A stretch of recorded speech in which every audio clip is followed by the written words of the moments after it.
Hi, I'm Dennis, 28, and I work in a strange factory where we have to follow special rules. They're laminated, posted above every clock, behind every locker door, and handed to you on day one like a prayer. They sound ridiculous in daylight, perfectly sane at 3:11 am when the line stops for no reason and the lights hum half a note too low. People ask what we make. I used to say industrial seals, technically true, but it never fits. The place is 12 football fields wide, with aisles named Meridian, Pilgrim, and 1212. Every 3 months, a semi with no license plates unloads crates marked with the sun and moon logo straight into cold storage where badge readers work even when the power's off. So yeah, a strange factory. My title is Line Attendant IV, which really means I listen. I can tell by the way a belt whines whether it's dry or scared. That's how we talk: dry, hungry, scared, because it fits even if it sounds insane. I can hear when a bearing's dying, or when the line doesn't want to be watched.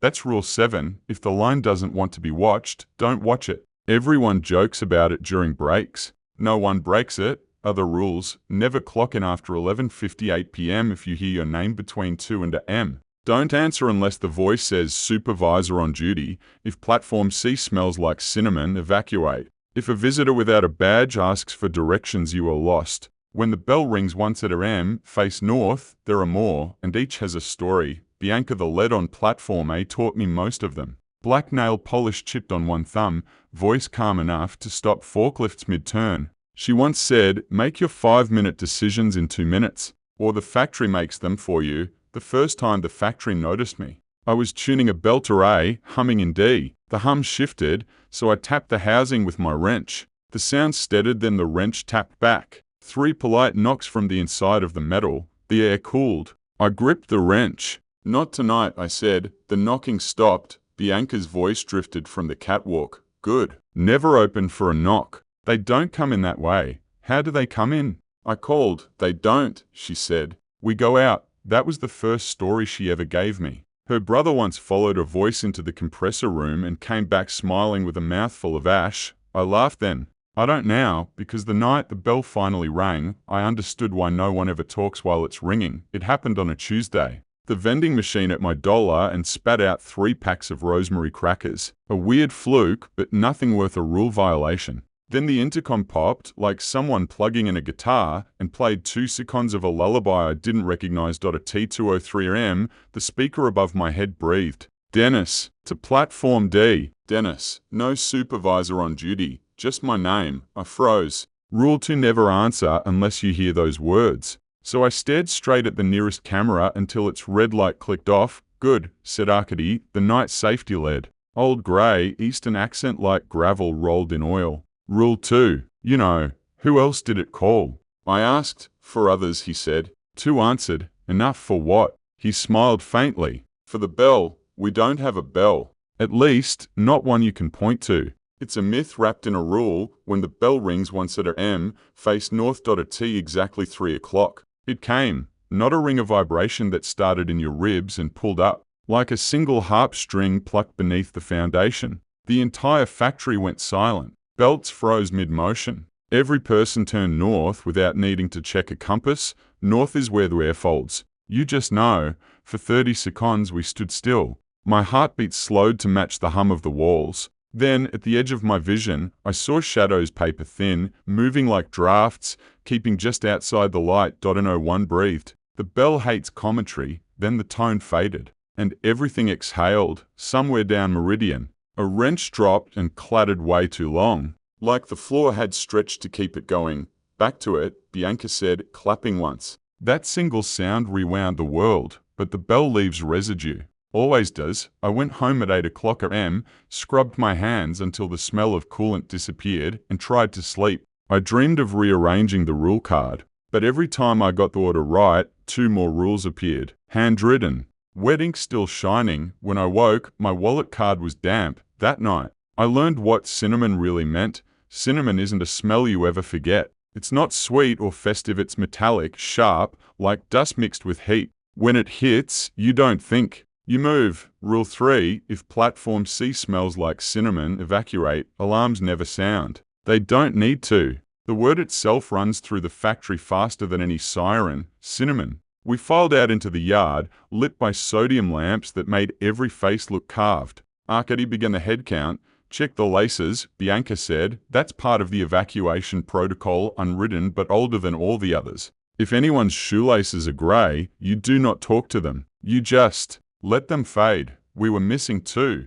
Arkady's baton clicked against the metal rail. Do not call their names, he murmured. Then the smell thickened, cinnamon, strong and dry, crawling into the throat like heat without air. Someone pointed. Up on the fourth-story window, a figure crossed a silhouette far too tall for that section's ceiling height.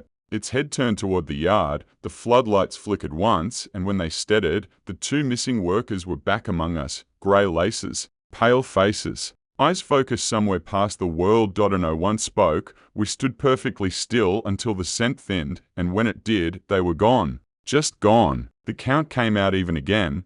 We never say their names afterward. That's Rule 10 as cousin. If someone leaves during cinnamon, their name isn't yours to use anymore. When we went back inside, Bianca met me at platform D. D's shell-fed, she said. We need your ears. Shell-fed means the line is pulling from cold storage. That's where the rules stop helping. The intake hose ran from D's pump into a new stainless cube rimed with frost. The gauges faced inward, not out. What's in it? I asked. Not our business, she said. The line hummed a nervous half-tone between B and C. I ran a magnet along the housing. Metal filings rattled like teeth. Turn it on. Bianca said. I thought it was on. It's thinking about it. Tell it a story. That's what we do when machines hesitate. We talk to them. You pull, I whispered. You drag and give, drag and give. You stay hungry, but don't starve. You keep your teeth. The hum steadied. The cube sighed cold salt and static. I leaned in to listen closer. Beneath the vibration, beneath the rhythm of the belts, I heard something else.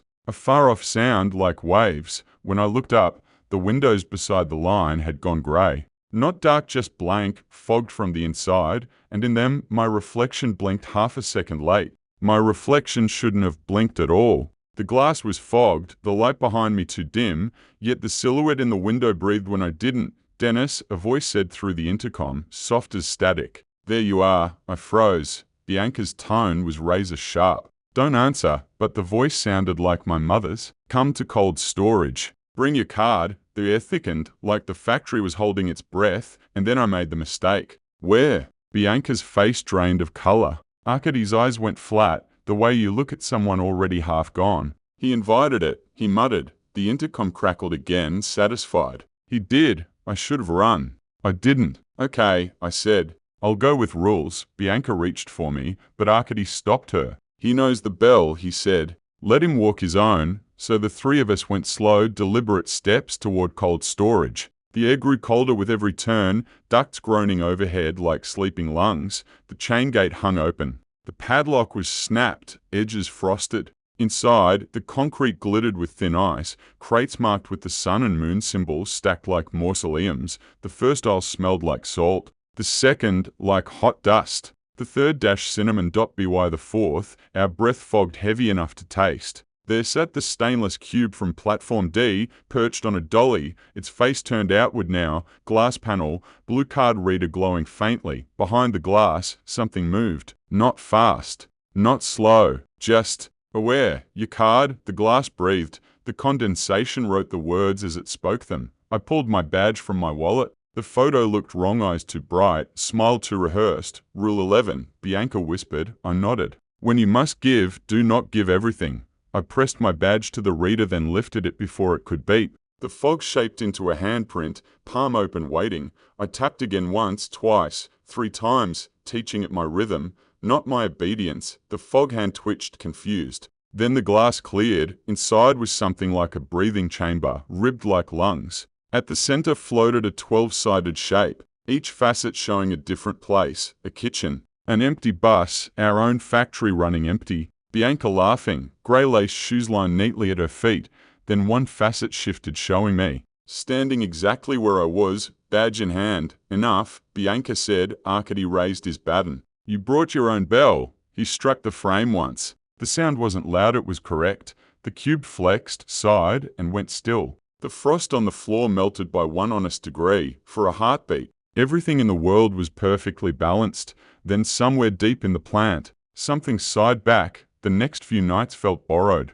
Like the factory was letting me exist on credit. Wednesday was calm too calm. I replaced a bearing, checked a coolant line, pretended to be normal. But the machines were listening. Now, quiet in the way prey animals are quiet. Thursday came with a town hall meeting corporate trying to prove the place wasn't haunted. A man in a perfect tie stood on the dock holding a pastel poster.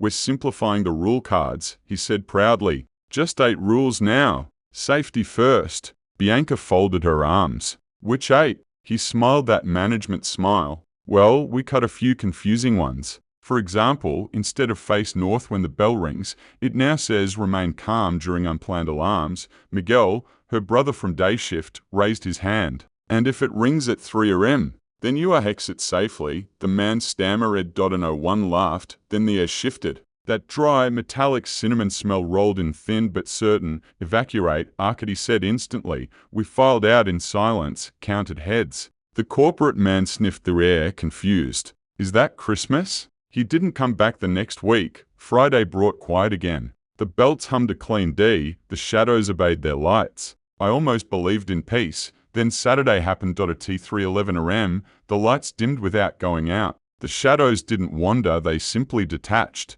Pallets threw 3 shadows at once. My hand kept its own even when I moved it through shade.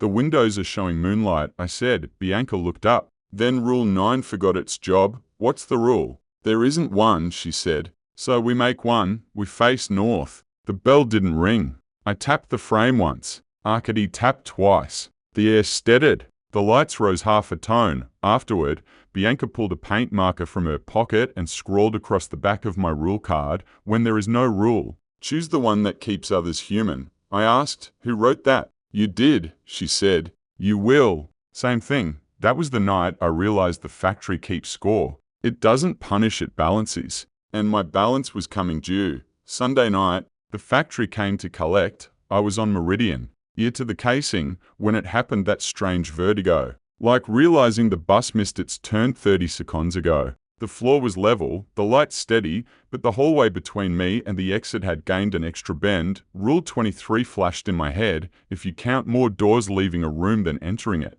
leave by the one you used. I went to the break room, counted 2 doors. I drank water that tasted like pennies. When I left 3, one was marked exit in a font that didn't exist yet. I chose the door. I came in through. Back on the floor, the visitor was waiting, the man from Thursday. Same smile, same clipboard. This time, he wore a blank badge. "Buddy," he said. "Receiving." "We're busy," I said. "It'll take a second," he replied. Arkady's baton tapped the rail behind me. "Face north," he said softly. "It's not 3 o'clock. Doesn't matter. North is where the seam is." We turned. The visitor turned too, nodded once, and vanished, not gone, just unnecessary. Later, Bianca found me staring at my reflection in the sealed glass. "He's not gone," I said. She shrugged. "Neither are you." That's balance. Weeks passed. Headquarters sent a new 5-rule poster, bright colors, smiling models, 0 truth. We pinned it near the door. "You're not supposed to invent." Arkady handed me a baton, steel, worn smooth. "You don't hit things with it," he said. "You mark time." "What if I hit something?" "You'll know," he said. "And then you'll stop." On my night off, I caught myself counting the doors in my apartment. That's how it spreads quietly under your nails. I turned every mirror to the wall and told myself bird names until the world felt normal again. Monday, I clocked in at 11:56 p.m., never later. Bianca had added a new rule in tiny letters at the bottom of my card: "If you ever stop being afraid, resign before the end of shift." I'm not there yet, I told her. "You won't be," she said. "That's why you'll last." 2 months later, the unmarked semi returned. The visitor stood outside the fence, hands in his pockets, watching. He didn't speak. He didn't need to. We locked the gates. When it was over, Bianca asked, "What would you have done if he called?" "Rule 2, I said. "Not answer." Then, after a beat, "I'd have asked you to answer for me." She smiled. "Delegation. You're learning." That night, we worked platform C. It purred like a well-fed animal. I told it a story about a man who learned that sometimes what you're making isn't product. It's a promise. At 7:59 a.m., I clocked out, drove home, washed my hands with lemon soap, slept with the card on my nightstand. I'm Dennis, 28. I work nights in a strange factory. We follow special rules. We keep each other human. When there's no rule, we make one that costs us but saves everyone else, and if the bell ever rings again, I'll face north. Because the rules aren't just survival, they're the only thing that reminds us we're still real.